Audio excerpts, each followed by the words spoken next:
Hi, good afternoon, everyone. It's Kate Lincoln-Goldfinch here, the Facebook Live video with updates about immigration closures during coronavirus and how it'll affect the cases that are in process. I'm going to do an English video here and save it, and then right after the Spanish video with the same content. And stay tuned. Next week I'll be doing a confidential webinar. We'll share a link to the web Facebook page, but it's confidential. Anyone who wants can join and can ask your questions, and you don't have to disclose who you are that you call. So we'll be inviting all of our clients to that call. Any of you in the public who want to join and can ask your questions confidentially. As always, when you're watching these videos, you can comment, which is public, a private message through Facebook Messenger, which comes directly to us. It's confidential. Or you can text us at 512-599-85, and we'll be happy to answer your questions. As things are happening these days, everything is very quickly changing with coronavirus. Just today, the city announced a shelter-in-place order through April. They have a very useful Facebook Live video on their website about what is considered an essential business, how this will affect the various operations of the city. In terms of immigration, is the latest announcement from U.S. Citizenship and Immigration Service true that they are canceling and rescheduling all appointments until April 1st. That includes biometrics appointments and citizenship and green cards. They probably will be extended beyond April 1st, those cancellations and closures. Anyone who has an interview or a biometrics appointment for the first week of April, just make sure you're checking the website. Yes, or if you're our clients, you can just call us and ask us. Hi, Charlotte. So that's USCIS, and they're the ones who do, of course, all the interviews and adjudicate the green cards. They are still operating as an agency, and so I think to keep in mind for everyone who's working on their case or wants to file it soon. One thing to consider is that a lot of these employees who are doing interviews are going to be diverted to be doing processing work. So I've said this a lot throughout all of this, but this is a time to be focusing on getting your immigration applications filed, to be getting ahead. That's undoubtedly going to come when everything reopens and people who are waiting all file at the same time. I think you guys should be using this time to file your applications, get your evidence collected, and get your processed ahead of the surge of applications that we're going to see. Okay, so for ICE, Immigration and Customs Enforcement, the agency that detains people, they pick people up and detain. They have been operating. They are not resting, or neither are we.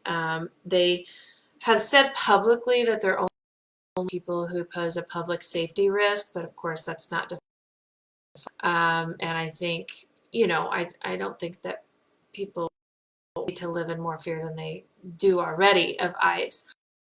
I don't necessarily think that it's time to just trust that, okay, well, I don't have a criminal history, and so they're not going to come pick me up. No, we don't really know what their enforcement priorities are at this time. But certainly people who have criminal history or who have deportation orders remain apprehended by ICE. Which brings me to my next point, that detention cases, of course, are still on people detained. In fact, in the South Texas Detention Complex, that's the biggest detention center for immigrants in our area. There were riots last week because van loads of people were brought and screened for coronavirus and from case. So it's a real mess. One of the things that we're seeing now is a good time to try and request release from Pearsall of all of this. And so we can be doing parole requests to ICE who aren't eligible for bond in front of a judge. So if you member or friend who's detained by immigration right now, even if you've been told in the past can't have a bond or they're not eligible, it's worth looking at again and get your people out, during this crisis if you can, to help with those cases if you need the help.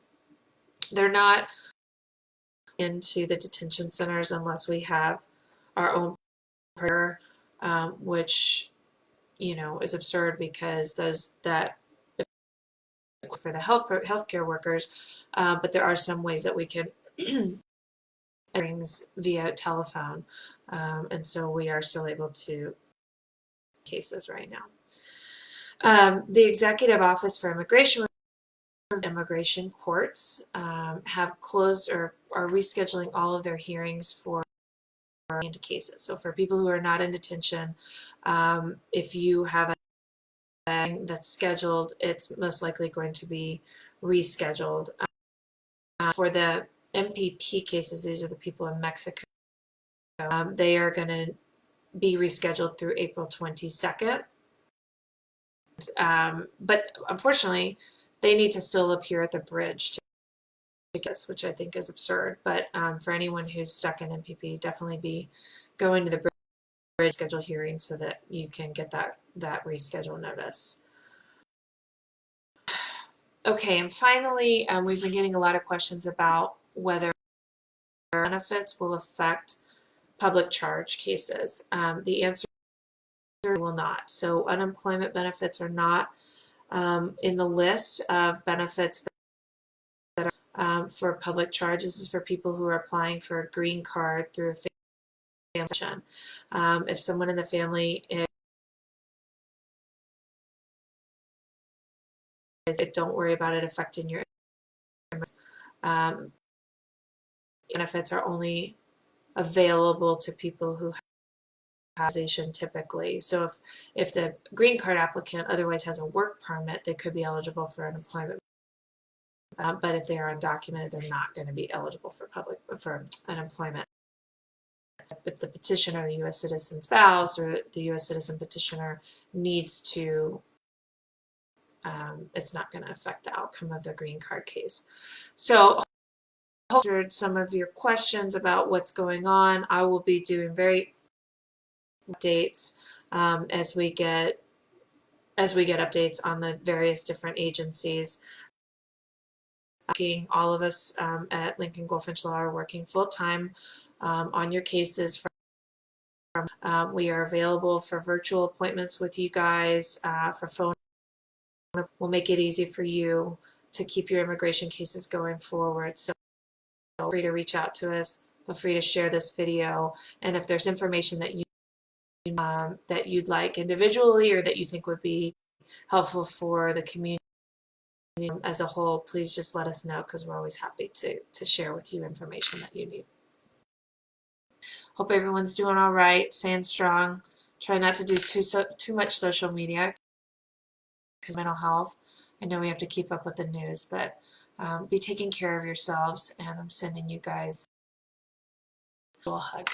Talk soon. Bye.